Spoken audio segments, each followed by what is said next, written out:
ang susunod na kakaibang bahay na binisita ko? Matatagpuan ang mga halaman hindi sa hardin, kundi sa bubungan. Ako po si Andrew Lo, and dito tayo sa Mendez, Cavite.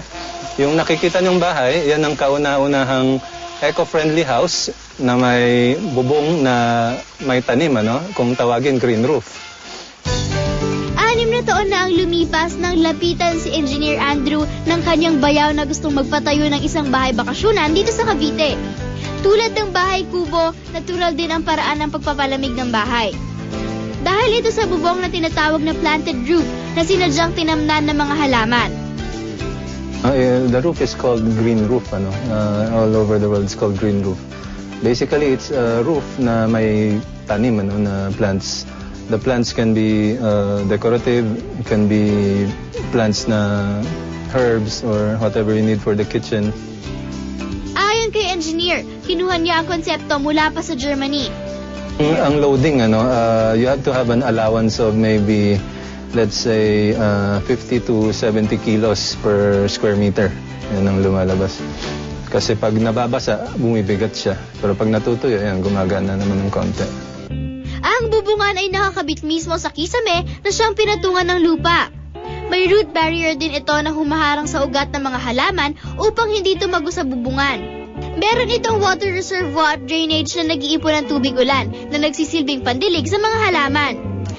At kahit para umuulan ng malakas, hindi raw guguho ang mga halaman kasi espesyal ang lupa nito na hinaluan ng clay.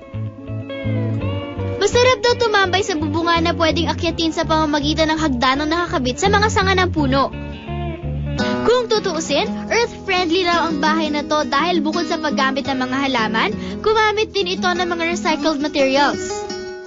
Mga lumang gulong ang ginamit sa pagpatag ng walkway sa harapan ng bahay. Ang kahoy na ginamit sa sahig ay kinuha pa sa lumubog na barko na itinatayang 50 years old na. Recycled na kahoy rin ang ginamit sa mesa at mga upuan ng dining table na ito.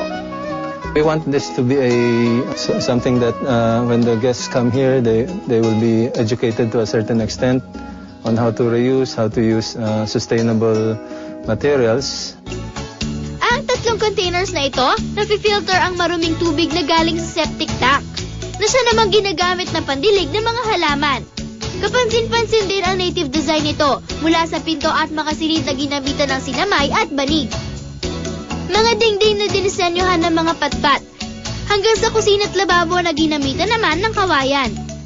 Maging sa banyo, standout ang mga dekahoy na tiles. Iba't iba man ang urit itsura ng mga bahay, simple at iisa lang naman ang kanilang layunin, ang magsilbing tahanan para sa atin. Pero kung dinisenyo to ayon sa ating kagustuhan, aba, siguradong mas gaganahan tayo na ito ay tirhan.